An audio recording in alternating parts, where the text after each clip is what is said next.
늘 주님과 동행하시는 복된 삶이 되시길 바랍니다.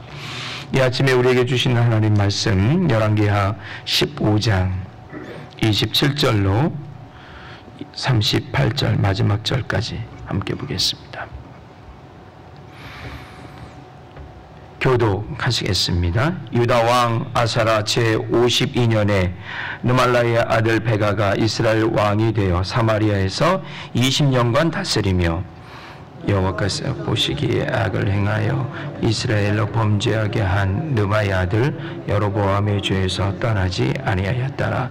이스라엘 왕 베가 때에 아수르 왕 데글라 빌레셋이 와서 이온과 아벨벳 아가야와 아누야와 게데스와 하술과 길르앗과 갈릴리와 납달리 온 땅을 점령하고 그 백성을 사로잡아 아수르로 옮겼더라.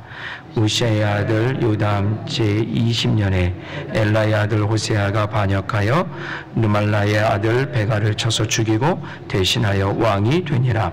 베가의 남은 사적과 그가 행한 모든 일은 이스라엘 왕 역대지락에 기록되느니라. 이스라엘 왕 느말라의 아들 베가 제2년에 유다의 왕 우시아의 아들 요담이 왕이 되니 나이가 25세라 예루살렘에서 16년간 다스리니라. 그의 어머니의 이름은 여루사라 사독의 딸이더라. 요담이 그의 아들 우시아의 모든 행위대로 여호와의 보시기에 정직히 행하였으나 오직 산당을 제거하지 아니하였으므로 백성이 여정이 그 산당에서 제사를 드리며 분향하였더라. 요담이 여호와의 성전의 윗문을 건축하니라. 요담의 남은 사적과 그가 행한 모든 일은 유다왕 역대지락에 기록되지 아니하였느냐. 그때 여호와께서 비로소 아람 왕 르신과 르말라의 아들 베가를 보내어 유다를 치게 하셨더라. 요담이 그의 조상들과 함께 잠에 그의 조상 다윗 성의 조상들과 함께 장사되고 그 아들 아하스 대신하여 왕이 되니라. 아멘. 2주 전에 오셨던 우리 그리스 박성 기사님 오셨어요? 네, 감사합니다. 자, 드디어 북이스라엘의 운명이 다한 것 같아요. 북왕조의 베가가 20년을 치리하였다 했어요. 그런데 이 베가가 20년 치리하고 있는데 그 끝이 호세아라고 하는 또 새로운 반란, 방역자가 일어나서 베가를 죽이고요. 그리고 20년이라는 왕조의 생활이 끝이 납니다. 오늘 나오는 이 호세아는요, 북이스라엘의 마지막 왕입니다. 북이스라엘의 마지막 왕이고, 또 이 호세아는 아수르가 세운 꼭두각시 왕이었어요. 이 호세아가 베가를 죽이고 반란에 성공할 수 있었던 이유는 그 배후에 아수르가 있었어요. 아수르가 엄청난 군사와 그리고 자본을 들었어요. 그리고 20년 된 베가의 왕조를 완전히 전멸시킵니다. 그리고 아수르의 왕이 되면서 동시에 북이스라엘의 마지막 왕이 되고 있는 거예요. 마태복음 26장 52절에 이런 말씀이 있어요. 이에 예수께서 이르시되 네 칼을 도로 칼집에 꽂으라. 칼을 가지는 자는 다 칼로 어떻게 하겠다? 망한다 라고 예수님이 마지막 돌아가시기 전에 베드로가 칼을 뽑아 말구의 귀를 잘랐을 때 하신 그런 말씀이에요. 마치 이 말씀이 아주 정확하게 북이스라엘 왕조들의 흥망성쇠에 정확하게 적용되고 있는 것 같습니다. 계속되는 반란을 통해서 왕조가 바뀌고 칼이 또 다른 칼을 부르고 또 다른 칼을 부르고 그 힘이 또 다른 힘을 불러 그 힘을 제하고 이런 것들이 계속해서 북이스라엘 왕조 가운데 반복되었다가 드디어 가장 큰 힘, 가장 큰 칼, 아수르가 북이스라엘을 이제 완전히 점령하는 그런 시작이 되고 있는 거예요. 자, 호세아가 베가를 멸망시켰는데 베가가 아직 치리하고 있을 동안에 오늘 사건이 내용으로 나옵니다. 베가가 왕에 있을 때 아수르가 다시 쳐들어와요. 그 전에 그의 하랍이었던 그의 다른 하랍이었던 왕인 무나헴 때 아수르가 쳐들어왔잖아요. 그때 무나헴이 어떻게 했습니까? 은 1000달란트를 지방에 있는 호족들에게 온 나라의 재정을 다 쓸어 모아다가 어떻게 했어요? 아수르 왕에게 갖다 바쳤어요. 그리고 이제부터 우리는 당신을 사대할 겁니다. 그러자 아수르가 왕이 그 좋은 물건들을 다 가지고 그냥 돌아갔어요. 때가 되었어요. 또 쳐들어왔어요. 다시 온 거예요. 배가 때.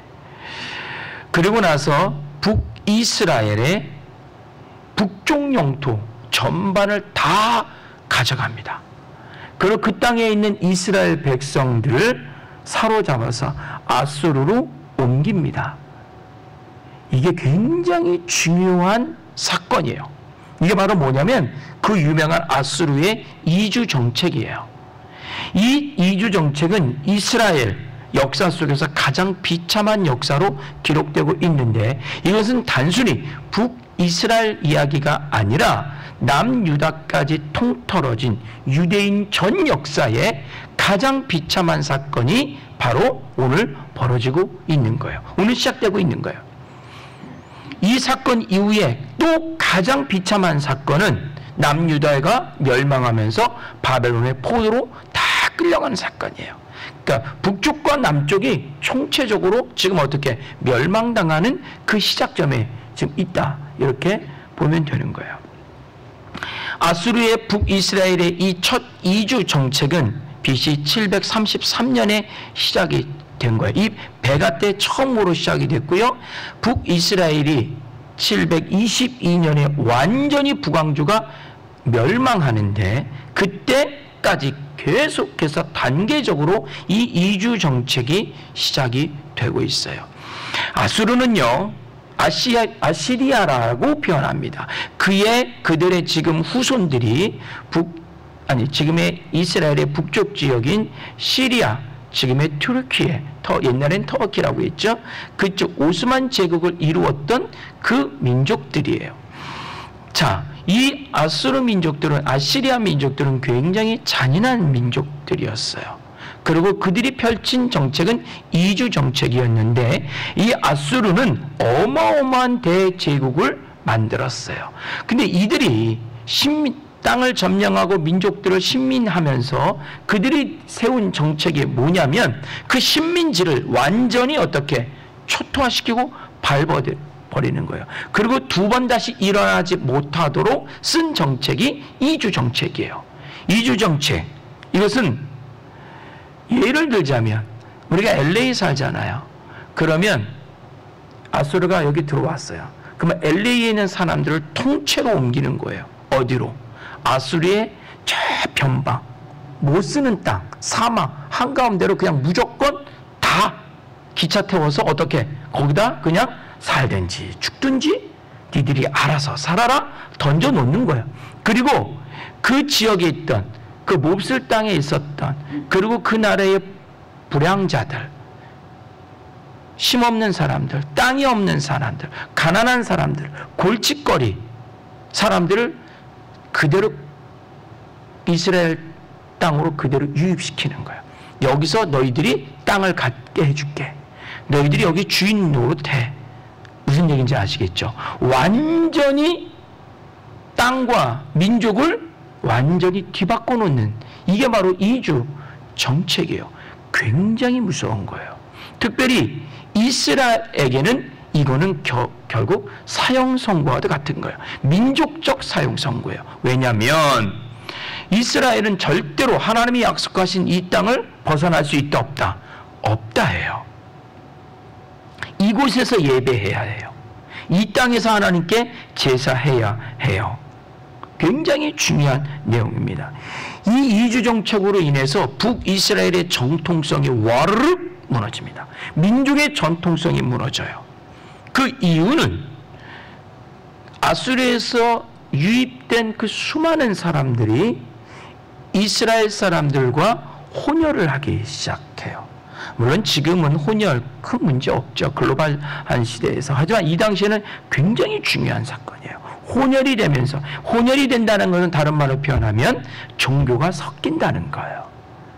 그렇죠. 아수르의 종교와 이스라엘의 종교가 완전히 뒤섞인다는 거예요.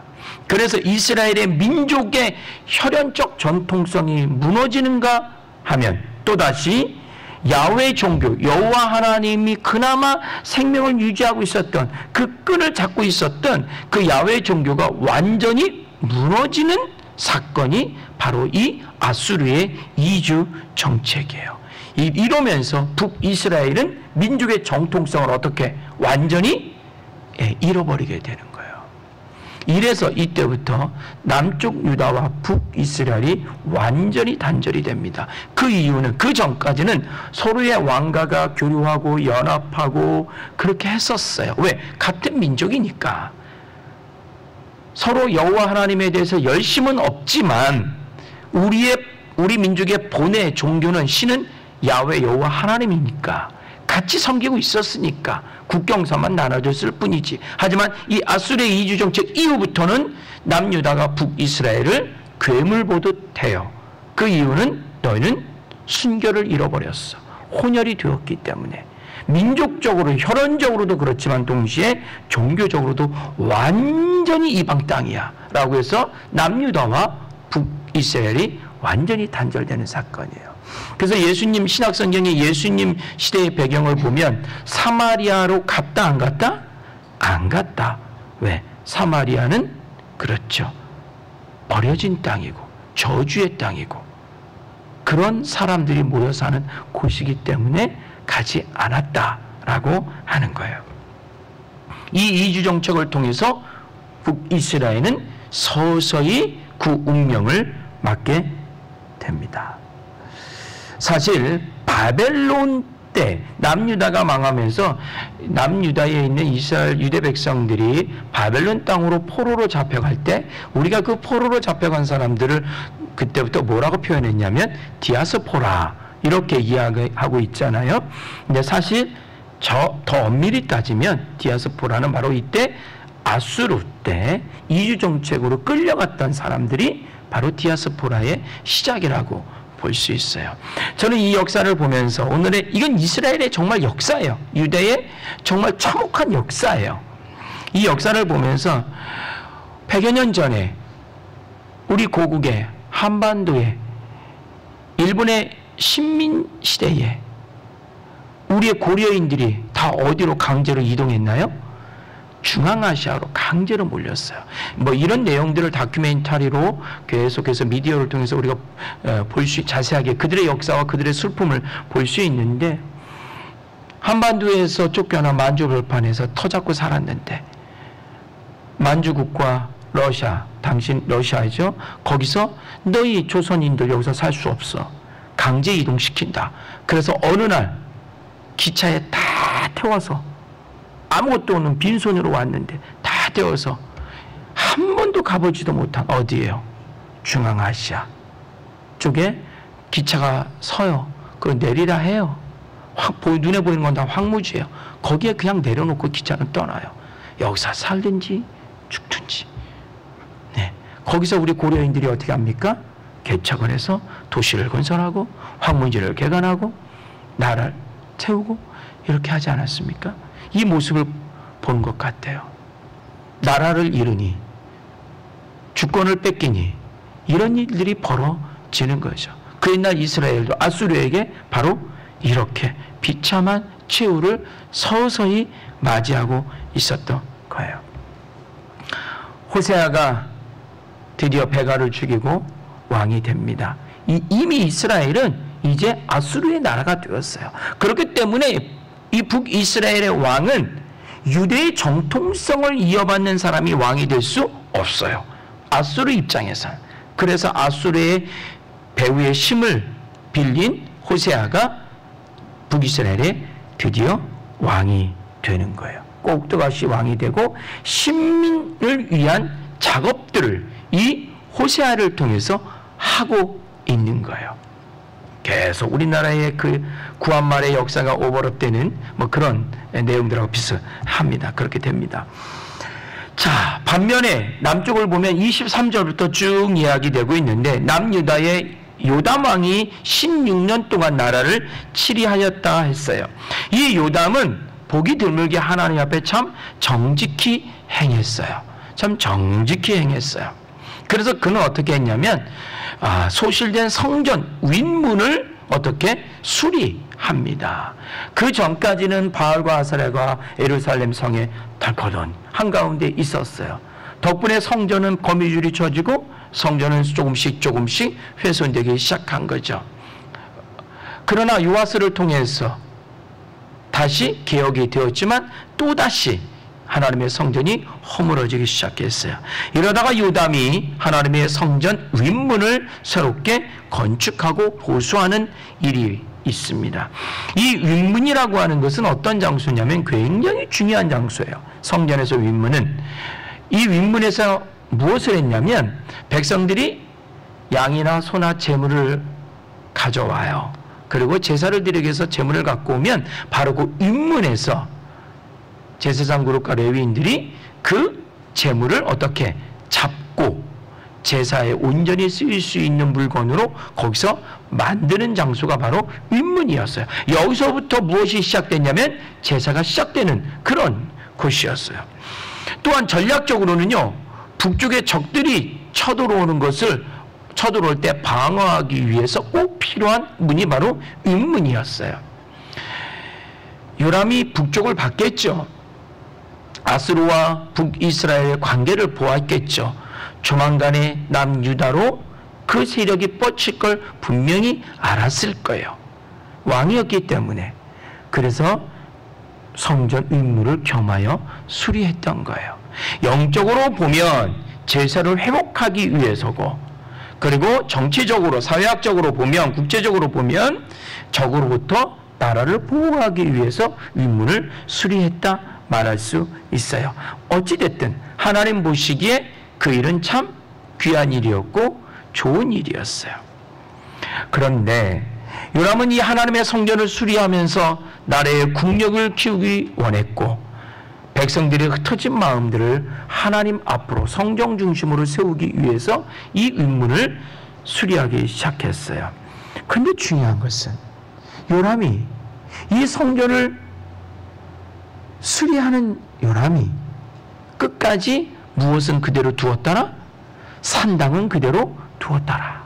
산당은 우상들을 제사하는 것이에요. 산당의 보존은 요람이 그대로 두었어요. 참 아이러니해요. 이 산당을 도대체 왜 헐지 못했을까? 물론 제가 산당의 중요성을 계속해서 말씀드려서 뭐 설명 더 이상 안 드리겠지만, 어쨌든 하나님이 성전을 건축한다고 그러면서 겸하여 산당을 그대로 유지한다고, 백성들이 계속 거기 가서 우상들에게 절하게 한다고, 하나님은 이건 아니잖아, 이제 더 이상 용납할 수가 없다 해서 37절에 아람 왕과 이스라엘의 베가가 연합군을 통해서 유다를 어떻게 또 치기 시작합니다. 이 배후에는 누가 있습니까? 아수르가 있는 거예요. 아수르가 아람과 이스라엘 연합군을 만들어서 남유다의 힘을 빼기 위해서 치게 한 거예요. 하나님은 아수르라고 하는 거대한 배후를 두고 그 앞에 북이스라엘과 아람을 둬서 남유다를 지금 어떻게 또다시 심판하고 계시고 경고하고 계시는 거예요. 여기서 좀 중요한 내용을 하나 좀 말씀드릴게요. 아수르는 북이스라엘을 조금씩 점령하며 최후의 목적지는 어디였냐면 어디였을까요? 최후의 목적지는 애굽입니다. 애굽은 당시 옛적부터 고대로부터 대제국이었고, 애굽의 그 나일강 삼각주 그 지대는 처녀의 젖과 꿀이 흐르는 정말로 에덴 같은 동산이에요. 그 애굽을 반드시 점령해야 온 세계를 점령하는 대제국이 될 수 있었던 거예요. 그래서 아수르는 계속해서 애굽을 향해 남진 정책을 펴고 있었어요. 그 첫 번째가 북이스라엘이고, 그 밑이 남유다고, 그 밑이 바로 곧 이어서 애굽으로 연결돼요. 북이스라엘과 남유다는 그냥 길목이에요. 길목. 아무 쓸데없는 그런 땅이에요. 오직 아수리의 관심은 어디에 있다? 애굽에 있다. 이것이 성경 구약의 모든 역사의 가장 큰 흐름이에요. 그럴 때 북이스라엘과 남유다가 어느 때는 애굽에 붙었다가 어느 때는 아수르에게 붙었다가 서로가 그 국제적인 이해관계를 통해서 결국은 북과 남이 멸망당하는 그런 상황이 되는 거거든요. 아수르의 남진 정책 최종 목적지는 애굽, 남쪽은 친애굽주의를 갖고 있었고 북이스라엘은 친아수르 성향을 갖고 있었어요. 유다라고 하는 나라가 남북이 갈라져서 남쪽은 애굽과 동맹을 맺고 있고 북쪽은 아수르와 동맹을 맺고 있는 거예요.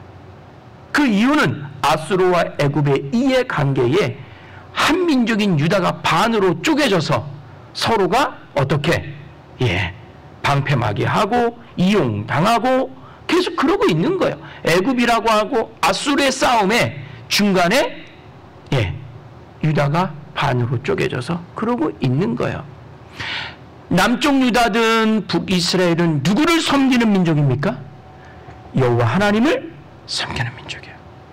여호와 하나님만을 섬기고 그의 힘을 의지해야 되는, 물론 사회적으로 정치적으로 국제적으로는 이런 국제적인 이해관계가 있지만 성경은 바로 그럼에도 불구하고 이스라엘의 모든 운명은 하나님의 손에 있어.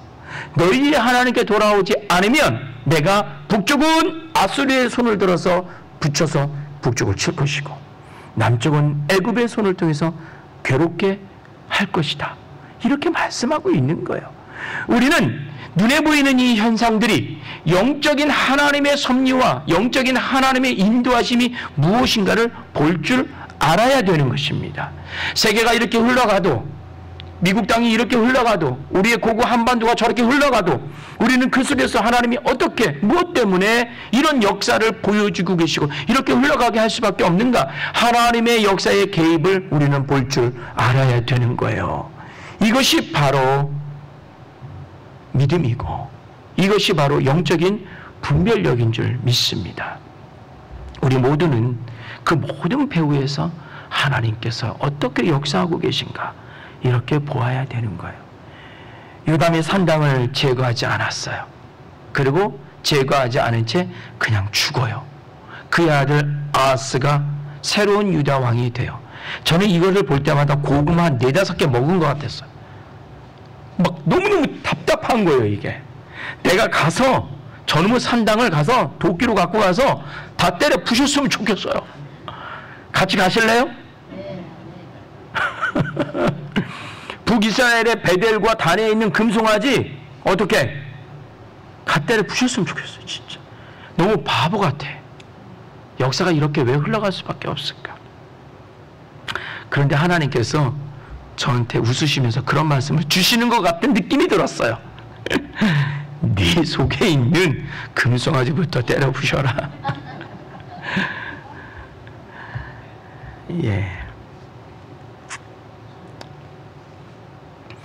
하나님이 드디어 결정하십니다.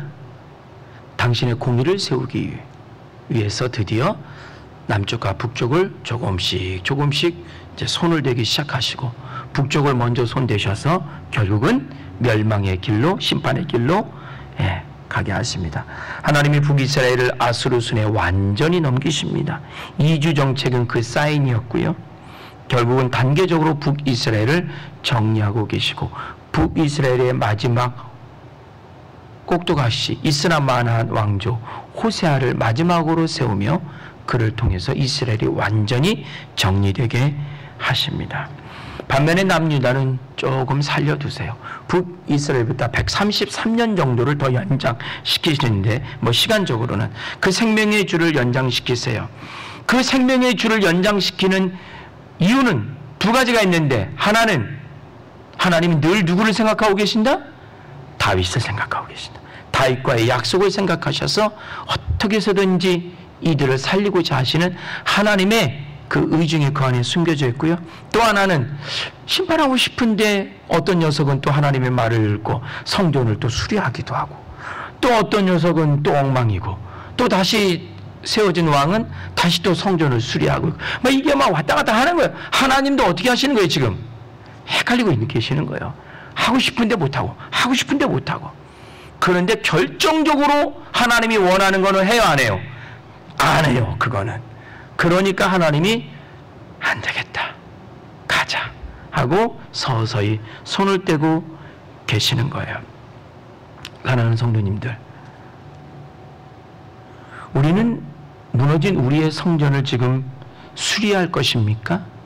아니면 끝까지 그 무너진 우리의 성전을 방관하며 또다시 하나님 앞에 범죄할 것입니까?